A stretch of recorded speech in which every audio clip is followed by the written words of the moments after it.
2025 թվականի հունվարից նոյեմբեր ժամանակահատվածի միջին ջերմաստիճանը Հայաստանում կազմել է 8.1 աստիճան, որը նորմայից բարձր է գրեթե 1 աստիճանով։ Տեղումների քանակը նույն ժամանակահատվածում կազմել է 422 մմ,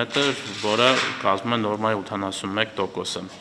2025 թվականին տաք են եղել հատկապես մարտ եւ նոյեմբեր ամիսները, երբ ամսական միջին ջերմաստիճանները իրենց նորմաներից բարձր են եղել համապատասխանաբար 2.9 եւ 3.1 աստիճանով։ 2025 թվականի մարտը 6-րդ տաք մարտն էր, սկսած 1935 թվականի դիտարկումների տվյալների համաձայն, առանձին օրերին դիտվեցին նոր ջերմաստիճանային ռեկորդներ, մասնավորապես մարտի 17-ին օդի առավելագույն ջերմաստիճանը Կապանում հասավ 31.3 աստիճան, գերազանցելով մինչ այդ դիտված առավելագույն ջերմաստիճանը։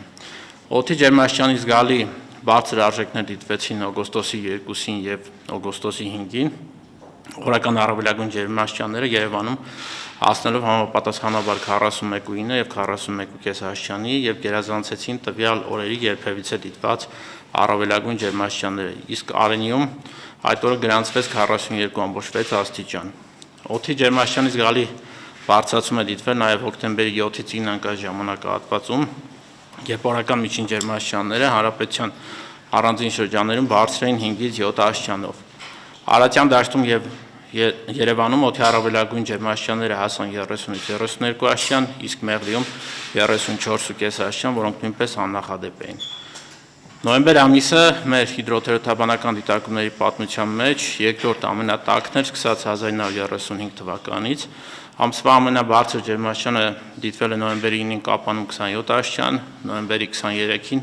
առավելագույն ջերմաստիճանը հասել է 25.8 աստիճան։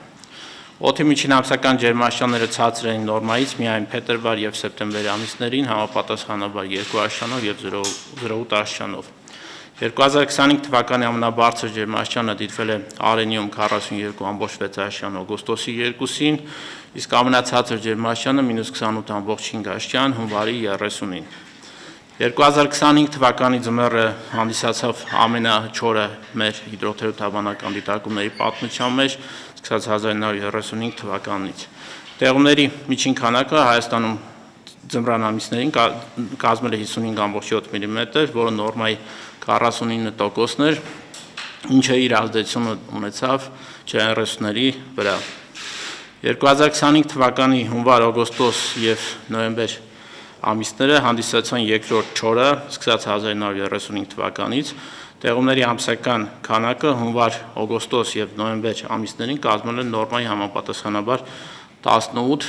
19 եւ 7%-ը։ Խոնավ էին ապրիլ եւ սեպտեմբեր ամիսները եւ բոլոր դրական նախադրյալները կան, որ խոնավ կլինի նաեւ դեկտեմբեր ամիսը։ Ցանկանում եմ առանձնացնել երկու վտանգավոր երևույթ, որ դիտվեցին 2025 թվականին։ Առաջինը դա արտաշատում մայիսի 5-ին 3 ժամ 10 րոպեվա ընթացքում թափվեց 1.5 անգամ նորմայից ավել տեղումներ եւ զգալի վնաս հասցրեց տնտեսությանը եւ մյուս վտանգավոր հիդրոթերապևտաբանական երևույթը, որ հունիսի 15-ին ուժեղ քամի պտտահողմ դիտվեց Ապարանում, որի ընթացքում քամու ուժգնությունը հասավ մինչև 39 մետր/վայրկյան, նույնպես զգալի վնաս հասցնելով տնտեսությանը։ Ջրային ռեսուրսների հետ կապված նշեմ, որ 2025 թվականին գետերում ջրի միջին տարեկան ելքերը եղել են նորմայից ցածր, կազմելով նորմայի 50-ից 90%-ը, ընդ որում ամսական ելքերը զգալի ցածր են եղել նորմայից, հատկապես մայիս-հունիս ամիսներին։ Դա պայմանավորված էր այն հանգամանքով, որ 2025 թվականի ձմեռը, ինչպես նշեցի, ամենաչորն էր մեր դիտարկումների պատմության մեջ եւ մինչեւ փետրվարի 3-րդ տասնօրյակը ձնածածկույթը բավական ցածր էր նորմայից եւ չէր գերազանցում 30 սանտիմետրը մինչեւ 2200 մետր բարձրությունները։ Սակայն ի ուրախությունս փետրվարի 20-21-ին դիտվեցին ուժեղ ձյուն եւ զգալիորեն լրացվեց այդ տեղումների պակասը եւ որոշակի դրական տենդենս նկատվեց ջրային ռեսուրսների հետ կապված։ Սևանա լճի տեղեկատվությունը 2025 թվականի հունվարի 1-ին լճի մակարդակը կազմել է 1939 մետր, վերջինս մինչև հունիսի 8-ը բարձրացել է 38 սանտիմետրով, կազմելով 1977 մետր, հունիսի 9-ից սկսած լճի մակարդակը մինչև դեկտեմբերի 28 այսօր ներառյալ իջել է 55 սանտիմետրով եւ այսօրվա դրությամբ լճի մակարդակը կազմում է 1922 մետր, ինչը նախորդ տարվա նույն օրվա մակարդակից ցածր է 17 սանտիմետրով։ Լճի ծավալը կազմում է 37.8 կիլոմետր խորանարդ, իսկ մակերեսը 1275 կիլոմետր քառակուսի։ Արտասևան ջրատարով Սևանալիչ տեղափոխված ջրի քանակը մինչև դեկտեմբերի 28-ը ներառյալ կազմում է 119.6 միլիոն, որը 65.4 միլիոնով պակաս է նախորդ տարի նույն ժամանակահատվածում տեղափոխված ջրի քանակից, իսկ ոռոգման նպատակով ջրի պաստողումը սկսվել է հունիսի 6-ին եւ շարունակվել մինչև սեպտեմբերի 27-ը։ Այդ ժամանակահատվածում լճից պաստողված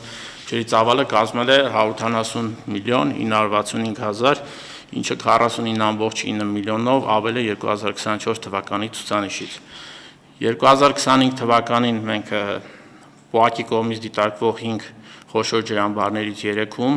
Ախուրյանում, Ազատում եւ Մարմարիկում ունեցանք 100% լցվածություն, իսկ Ալփի, Լիճ եւ Ապարինի ջրամբարում 51% լցվածություն։